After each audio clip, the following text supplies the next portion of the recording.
आज हम देखने वाले हैं बहुत ही इंपॉर्टेंट रिएक्शन जो एल्डिहाइड और कीटोन के चैप्टर से संबंधित है और बोर्ड पेपर में बहुत अधिक पूछी जाती है। ओल्फ-किसनर अपचयन। तो ओल्फ-किसनर अपचयन होता क्या है? इस सब क्रिया में जो कार्बोनिल समूह है, कार्बोनिल समूह का हम लोग मेथिलीन अर्थात CH2 समूह में अपचयन करते हैं। तो इसमें कार्बोनिल समूह सबसे पहले हाइड्रोजन से क्रिया करता है। हाइड्रोजन से क्रिया करके एक योगशील यौगिक बनता है। इस योगशील यौगिक जो बना हुआ है, इसको हम NaOH की उपस्थिति में एथिलीन ग्लाइकॉल के साथ गर्म करते हैं, जिससे हमारा हाइड्रोकार्बन बनता है और इस सब क्रिया को हम लोग क्या कह देते हैं? ओल्फ-किसनर अपचयन कह देते हैं। तो समझते हैं इस सब क्रिया को कि हम लोग कैसे करेंगे। तो देखिएगा एक-एक करके हम लोग समझेंगे इस रिएक्शंस को कैसे करने वाले हैं। ये हमने ले लिया कोई भी कार्बोनिल समूह। क्या ले लिया हमने? कोई भी कार्बोनिल समूह ले लिया। कार्बोनिल समूह की अभिक्रिया सबसे पहले हम हाइड्रोजीन से कराते हैं। हाइड्रोजीन क्या होता है? NH2 NH2 होता है। हाइड्रोजीन क्या होता है? NH2 NH2। तो इसे सबसे पहले रिएक्ट करेगा और यहाँ से O और यहाँ से H2, ये H2O बाहर हो जाता है सबसे पहले। H2O को आप बाहर कर दीजिए। तो ये क्या बन जाता है? ये एक योगशील यौगिक बनेगा, C डबल बॉन्ड N और क्या बन जाता है? ये NH2 बन जाता है। और क्या निकल जाएगा ये? H2O निकल जाता है। क्या निकल जाता है? माइनस का H2O लिख दिया हमने, H2O निकल जाता है। ये आपका एक योगशील यौगिक बन गया। अब ये जो योगशील यौगिक बना है, अगले स्टेप पे इसकी रिएक्शन होगी। तो इसकी रिएक्शन को हम कुछ नीचे लिख देते हैं और किससे करवाते हैं? NaOH के साथ तो रिएक्शन होती है, लेकिन इसमें हम लोग NaOH के साथ इसकी रिएक्शन करवाते हैं और टेम्परेचर लगभग कितना रखते हैं? 200 डिग्री सेल्सियस इसका हम लोग टेम्परेचर रखते हैं। तो अब होगा क्या? ये जो C डबल बॉन्ड O है, ये किस में चेंज हो जाता है? CH2 में और N2 गैस के रूप में निकल जाता है। इसे हम लोग क्या बोल देते हैं? इसे हम लोग हाइड्रोकार्बन कह देते हैं। तो हमने क्या देखा? जो कार्बोनिल यौगिक था, उसकी क्रिया पहले हाइड्रोजन से होती है, तो हमारा योगशील यौगिक बनता है। अब ये जो योगशील यौगिक बना है, इसको NaOH के साथ 200 डिग्री सेल्सियस ताप पर गर्म करते हैं, जिससे हमारा हाइड्रोकार्बन बनता है और इस क्रिया को हम लोग ओल्फ-किसनर अपचयन कहते हैं। इस क्रिया में होता क्या है? C डबल बॉन्ड O ये क्या कहलाता है? कार्बोनिल समूह कहलाता है। क्या कहलाता है? कार्बोनिल समूह। कार्बोनिल समूह किसमें चेंज हो जाता है? CH2 समूह में चेंज हो जाता है, अर्थात हाइड्रोकार्बन बन जाता है। अब देखेंगे इस रिएक्शन को हम लोग आगे कुछ एग्जाम्पल के थ्रू भी समझते हैं। तो समझिए एग्जाम्पल के थ्रू कुछ इसको। एक एग्जाम्पल हमने लिया आपका, क्या एग्जाम्पल लिया? यहाँ पर H और H ले लिया। H और H को हम लोग क्या कह देते हैं? इसे हम लोग फॉर्मेल्डिहाइड के नाम से जानते हैं और ये भी एक क्या है? कार्बोनिल यौगिक है, फॉर्मेल्डिहाइड। पहले स्टेप में हम इसकी क्रिया कराएंगे हाइड्रोजीन के साथ। NH2 NH2 ये क्या होता है? हाइड्रोजीन होता है। तो इसमें क्या निकलेगा? यहाँ से डबल बॉन्ड O और यहाँ से H2, ये निकल जाता है। निकल जाएगा तो एक योगात्मक यौगिक बन जाएगा H H और ये C डबल बॉन्ड N और क्या बचेगा? NH2 और निकल क्या जाता है आपका? H2O। ये बन जाता है फॉर्मेल्डिहाइड हाइड्रोजोन बन जाता है। क्या बन जाएगा आपका? फॉर्मेल्डिहाइड हाइड्रोजोन बन जाता है। हाइड्रोजीन से क्या बन जाएगा? हाइड्रोजोन बन जाता है। अब ये जो हाइड्रोजोन बना हुआ है, इसकी रिएक्शन हम लोग किससे कराते हैं?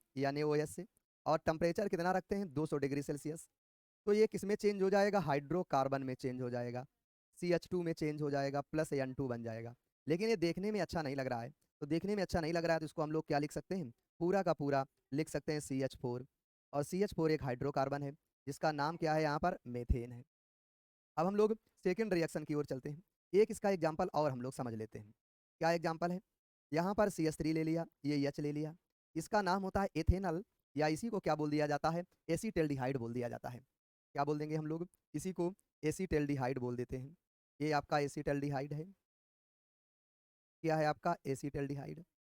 ये फिर से रिएक्ट करेगा हाइड्रोजीन के साथ, NH2 NH2, ये क्या होता है? हाइड्रोजीन हो जाता है। इसमें भी H2O निकल जाएगा।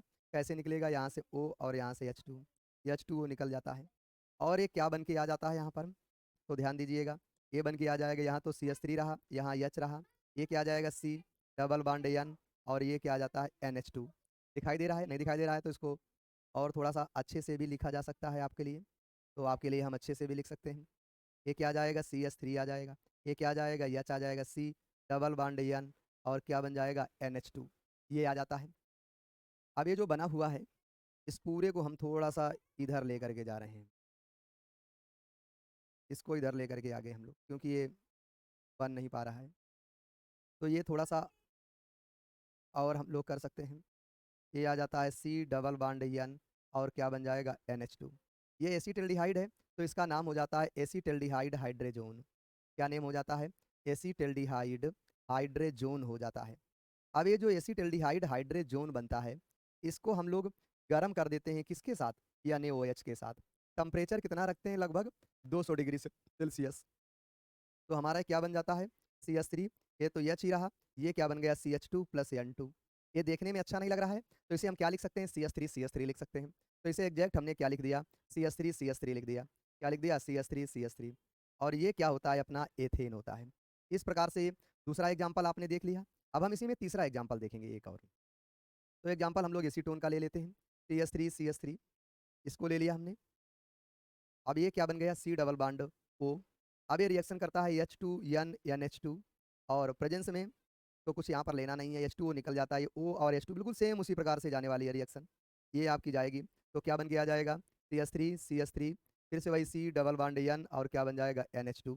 ये एसीटोन है, तो आगे क्या बन जाता है, एसीटोन हाइड्रेजोन बन जाता है। क्या बन जाएगा, एसीटोन हाइड्रेजोन बन जाता है। अब जो हाइड्रेजोन बना है, इसको NaOH के साथ लगभग 200 डिग्री सेल्सियस ताप पर गर्म करेंगे, तो ये क्या बना देता है, CH3 प्लस N2 गैस निकल जाती है, ये आपका प्रोपेन बन जाता है। इस प्रकार से हम वुल्फ किसनर रिडक्शन को देख सकते हैं। हमने आपको जो बताया, इसमें कार्बोनिल समूह CH2 समूह में बदल जाता है। आपको कैसी लगी अभिक्रिया, समझ में कैसा आया, कमेंट करके जरूर बताइएगा, हम आपके कमेंट का वेट करते हैं। और अगर आपको अच्छा लग रहा है तो ये जो रिएक्शन है इसको लाइक करिए और दूसरे बच्चों तक भी शेयर करिए, और अगर चैनल को सब्सक्राइब नहीं किया है तो सब्सक्राइब कर लीजिए और बेल आइकन को ऑन कर लीजिए। Thank you.